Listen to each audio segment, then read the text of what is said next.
ने भेजा है पार्सल मेरे नाम पे।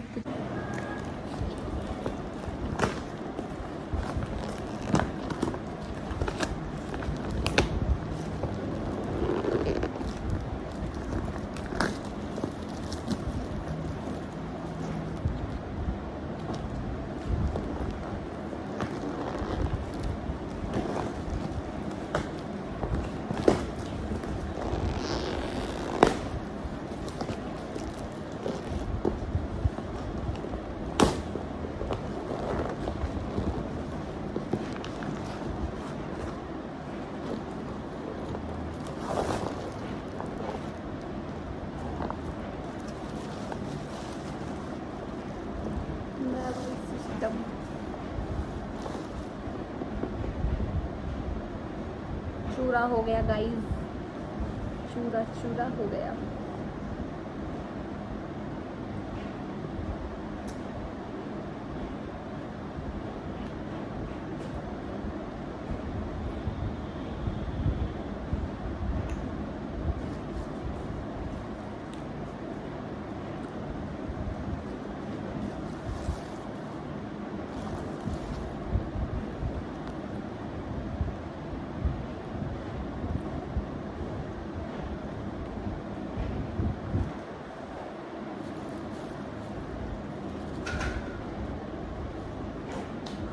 निकालिए इनमें और इस डब्बे में भेजे थे मम्मी ने, और सारा घी घी हो रहा, ये देखो सारा घी लग गया। इनका घी सारा नहीं छूट चुका है और फिर भी इनमें बहुत घी है। रोशन से लेके आए केटल ये, और इसमें हमने बनाई है मैगी फर्स्ट टाइम। हमारी मैगी बन चुकी है, अब खा के देखते हैं कैसी बनी है। चलिए खाइए मैडम। इसमें हमने थोड़े से में मिले थे, ये सजा लिए हमने। सो गाइज़ मैं यहाँ लड्डू लेके खड़ी हुई हूँ क्योंकि ये सारे लड्डू धीरे धीरे ख़राब हो रहे हैं, तो मैंने सोचा मैं पूजा को दे देती हूँ, एटलीस्ट वो फ्रिज में रख लेगी या किसी के मुंह पड़ जाएंगे इन द सेंस कि भाई कोई खा लेगा, है ना।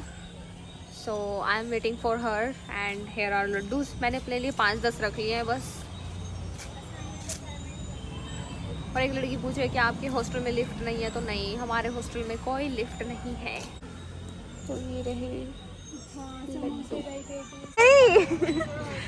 तो गाइज मैंने 5 किलो का डोलू मंगाया था, देखो अब 2 किलो का भी कौन लिया रही चोरी। तो लड्डू फोड़ फोड़ के डाले हैं एंड लड्डू इज फिनिश। तो उसने खा लिए। कैसे लगे? कैसे लगे? ब्लॉग देखते हैं तेरे? हाँ कैसे लगे? बहुत बढ़िया, बहुत बढ़िया। मीठा सही है? हाँ, लड्डू दिया मैं, अब ये बचाए हैं मैंने कुछ अपने लिए, मैं बस ये लड्डू रखे अपने लिए। Morning everyone, welcome back to my YouTube channel. कैसे हो आप सब? आई होप सब बहुत अच्छे होंगे।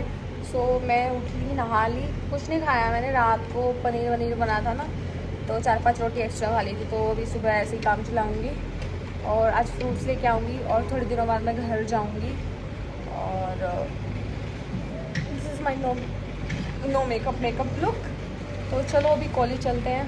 सो गाइज़ मैं वापस आ गई अपने रूम में, मतलब हॉस्टल में, क्योंकि मेरा सर में दर्द हो गया मैम का एक लेक्चर अटेंड करके, और अब मेरे अंदर दोबारा हिम्मत नहीं है मैं जाऊँ और स्टैटिस्टिक्स की 1 घंटा क्लास लगा के बैठूँ। और मैंने सुबह भी कुछ नहीं खाया, तो अब मेरा सर घूम रहा है ना। मेरे पास फ्रूट्स है और फ्रूट्स जूस के लिए भी नीचे जाना पड़ेगा। क्या करूँ अब?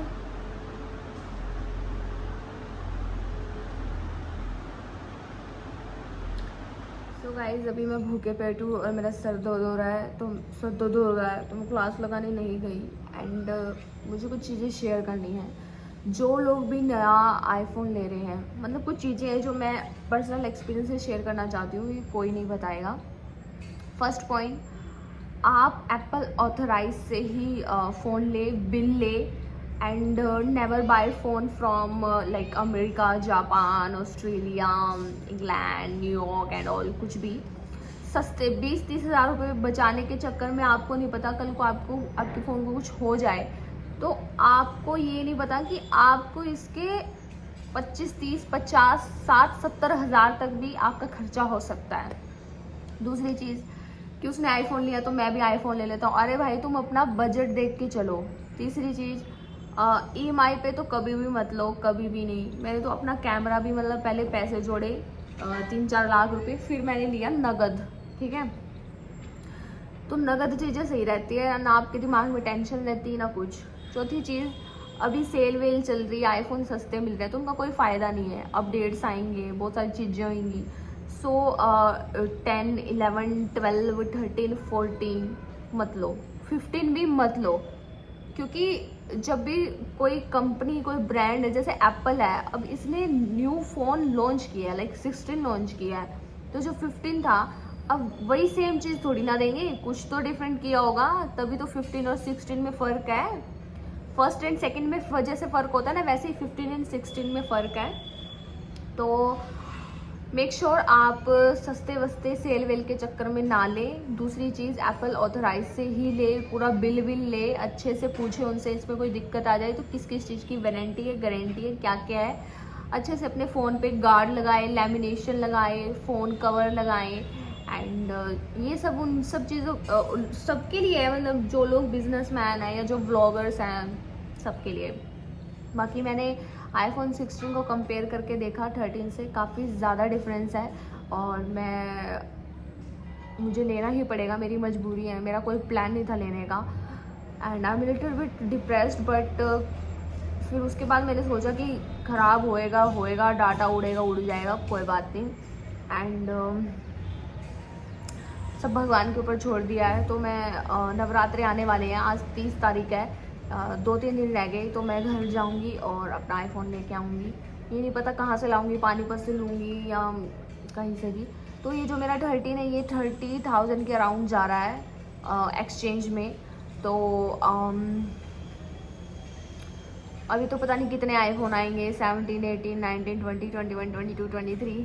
तो ठीक है, तो यही कहना था। और अभी इसमें ग्रीन लाइन आ रही है, एक पिंक लाइन आ रही है, कभी वाइट हो गया। अब मुझे शायद ये लग रहा है कि वो जो मैंने 9,200 रुपये दिए हैं वो भी शायद फोकट के ही दिए हैं, बट उस टाइम मैं बहुत ज़्यादा स्ट्रेस आउट हो गई थी, और उस टाइम फ़ोन ठीक कराना भी ज़रूरी था, क्योंकि एप्पल वाले तो बोल रहे थे कि आपका पूरा मटेरियल निकालेंगे, हम नई डिस्प्ले डालेंगे, और इसका राउंड खर्च आ जाएगा 35,000 के राउंड बोला उन्होंने।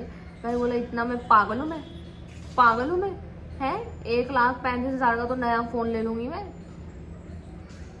तो अभी मैंने सोचा मैं 512 GB लूँगी। और बाकी सुबह का खाना ज़रूरी है यार, अभी मेरा सर दर्द हो रहा है, सर घूम गया मेरा। तो मम्मी सही कह रही थी कि सुबह खा ही लिया कर। तो थोड़े दिनों से रूटीन बिगड़ा हुआ है, पता नहीं, उठने का मन ही नहीं करता। और क्या कहना था, और मुझे कुछ नहीं कहना, बस मुझे अब घर जाना है, जल्दी से अपना फ़ोन ठीक कराना है, ताकि मेरी आधे से ज़्यादा टेंशन ख़त्म हो। और कुछ कंपनी वाले हैं मेरी पेमेंट ही नहीं दे रहे हैं, मतलब 6-6 महीने हो जाते हैं भाई। तो अब उन कंपनी वालों से मैं अपना, उन्होंने बहुत दुखी कर रखा है, कभी कहते हैं कल करेंगे, कभी कहते हैं शाम को करेंगे। सरदर्दी है ये भी एक तरह की। तो अभी कुछ लोग पूछेंगे दीदी अब आपने करियर के बारे में क्या सोचा है। तो करियर के बारे में मैंने ये सोचा है, जैसे मेरी बैचलर्स हो गई है, ठीक है, उसके बाद अब मैं मास्टर्स कर रही हूँ, बीच में 1 साल का गैप हो गया था। तो अभी मैं मास्टर्स कर रही हूँ साइकोलॉजी में। तो शायद मैं नेट का पेपर की तैयारी शुरू कर दूँ थोड़े दिनों में, और पेपर क्लियर करने के बाद I will become assistant professor, और अगर अच्छे मार्क्स आ गए तो रिसर्च में भी जा सकती हूँ, जिसमें सबको पता होगा 40,000 पर मंथ आपकी सैलरी बन जाती है गवर्नमेंट की तरफ से। क्योंकि यार वीडियो लोगों को लगता है मज़े हैं, ये है वो है, लेकिन बहुत स्ट्रगल करना पड़ता है, ठीक है। आपको लाइफ में जो चीज़ें नहीं भी करनी होती ना, आपको वीडियो बनाने के चक्कर में वो करनी पड़ती हैं। आपको जो कपड़े नहीं पहनने ना, आपको पहनने पड़ते हैं, ठीक है। तो मतलब बहुत सारी चीज़ें होती हैं। तो वीडियो लाइफ को देख के जो लोग अपने आप को आजकल बहुत स्ट्रेस आउट करते हैं कि यार इसकी लाइफ कितनी अच्छी है, इसका जो मन करता ले लेती है, ये वो, बट ऐसा कुछ नहीं है, ठीक है। तो आप लोग ज़्यादा स्ट्रेस मत लिया करो, दूसरों को देख के मत जलो, और आपकी लाइफ भी अच्छी है, सबकी लाइफ अच्छी होती है, सबकी लाइफ का अपना स्ट्रगल होता है। और मैं यहाँ तक आई हूँ, मुझे पता है मैं कैसे आई हूँ और मैंने कितना वो किया है संघर्ष। और जो संघर्ष कर लेगा वो जीत जाएगा, जैसे मैं 50% तो अपनी जीत ही मानती हूँ। और बस अब मुझे यही है कि थोड़ा बहुत स्टडी में भी कुछ कर लूँ मैं, क्योंकि स्टडी भी बहुत ज़रूरी है लाइफ में। आज जितने भी मेरे भाई बंधु हैं, फ्रेंड्स हैं, जितने भी गवर्नमेंट जॉब में ना, वो बहुत खुश हैं, वो एक रिलैक्स लाइफ जी रहे हैं। मतलब सुबह उठते हैं, ऑफिस जाते हैं 6 बजे 5 बजे, कुछ लोग 2 बजे, कोई 3 बजे आ जाते हैं। उसके बाद अपने फैमिली टाइम एंजॉय करते हैं। उसके बाद जैसे गवर्नमेंट की छुट्टी होती है तो वो लोग ट्रिप पे भी जाते हैं। लेकिन जो बिजनेसमैन होते हैं, ज़्यादा पैसे कमाने के चक्कर में वो लोग नैया डुबा लेते हैं अपनी। स्ट्रेस लेवल, मेंटल पीस, सब कुछ वेस्ट कर देते हैं। तो इतना पैसे का करना क्या है, एक लिमिट अमाउंट ऑफ मनी कमाओ और खुश रहो, ठीक है। अब आईफोन लेने के बाद मेरे बैंक में ये शून्य रुपये हो जाएंगे, बट उसके बाद मैं स्ट्रेस आउट नहीं हो रही, क्योंकि मुझे पता है मैं काम करूँगी, मेरी पेमेंट आएगी, फिर मैं उनको जोड़ूंगी। तो यही है, दिस इज़ अ लाइफ। तो ठीक है गाइज, इस ब्लॉग को बैंड करते हैं। एंड पहली बात तो मेरा मन नहीं कर रहा था ब्लॉग बनाने का, क्योंकि मेरे को डर लग रहा था। फिर मैंने कहा डर के आगे जीता है, तू ब्लॉग बना, तू लोगों को अपनी दिल की बातें बता। और जो कि मैंने बता दिया। तो मुझे खाना मिलेगा 1 बजे और इतने मुझे भूखा रहना पड़ेगा। देखूँ मेरी रूममेट आ गई तो ठीक है, वरना मैं नीचे जाके जूस पी के आऊँगी। सॉरी है guys, love you all, bye bye, मिलते हैं नेक्स्ट व्लॉग में। अरे मेरे यहाँ के डार्क सर्कल्स भी कम हो गए, देखा।